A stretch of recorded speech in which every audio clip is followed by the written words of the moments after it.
परिवार के लोगों को प्राथमिकता देती है। जो पार्टी के सारे निर्णय परिवार के लोग ही करते हैं, वो परिवारवाद है।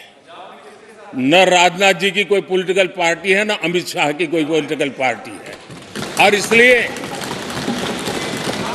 जहां एक परिवार को पार्टियां लिखी जाती हैं, वो लोकतंत्र में उचित नहीं है। लोकतंत्र में अनेक एक परिवार के 10 लोग राजनीति में आए, कुछ बुरा नहीं है। हम तो चाहते हैं नौजवान लोग आए।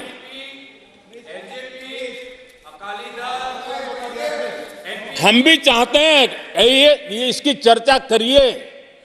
हमारे साथ, आपके साथ मेरा विषय नहीं है। देश के लोकतंत्र के लिए परिवारवादी राजनीति, पारिवारिक पार्टियों की राजनीति, ये हम सबकी चिंता का विषय होना चाहिए। और इसलिए मैं किसी परिवार के 2 लोग अगर प्रगति करते हैं, उसको तो मैं स्वागत करूंगा। 10 लोग प्रगति करें, मैं स्वागत करूंगा।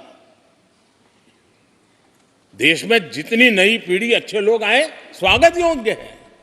सवाल यह है कि परिवार ही पार्टियां चलाती है। पक्का है कि ये अध्यक्ष नहीं होगा तो उसका बेटा होगा, ये नहीं होगा तो उसका बेटा होगा। ये लोकतंत्र का खतरा है। और इसलिए अच्छा हुआ दादा, थैंक यू। ये विषय कभी बोलता नहीं था, आज बोल दिया मैंने। आदरणीय अध्यक्ष जी, एक ही प्रोडक्ट को बार बार लॉन्च करने का भरपूर प्रयास हो रहा है।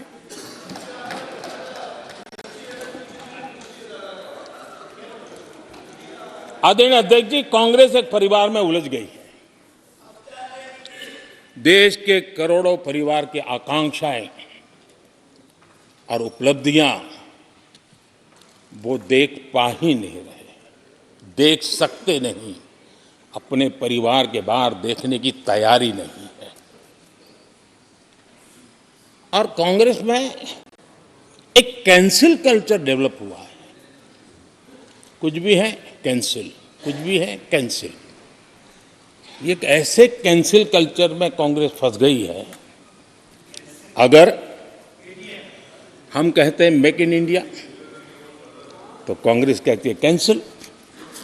हम कहते हैं आत्मनिर्भर भारत, कांग्रेस कहती है कैंसिल।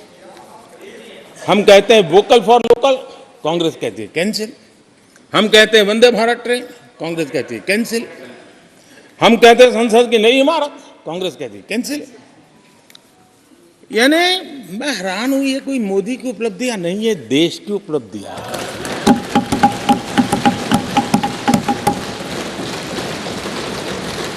इतनी नफरत कब तक पाले रखोगे? और उसके कारण देश की सफलताएं, देश के अचीवमेंट, उसको भी कैंसिल करके आप बैठ गए हो।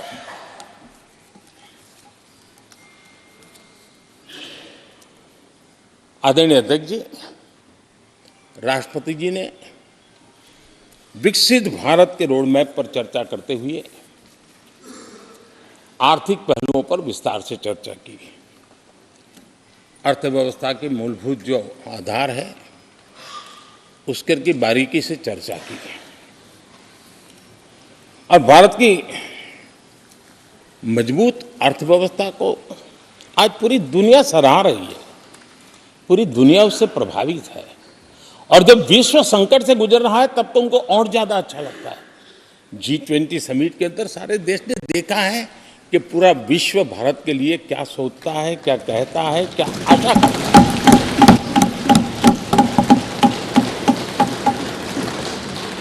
और इन सारे 10 साल के कार्यकाल के अनुभव के आधार पर आज की मजबूत अर्थव्यवस्था को देखते हुए, जिस तेज गति से भारत विकास कर रहा है, उसकी बारीकियों को जानते हुए मैं विश्वास से कहता हूं, और इसीलिए मैंने कहा है कि हमारे तीसरे टर्म में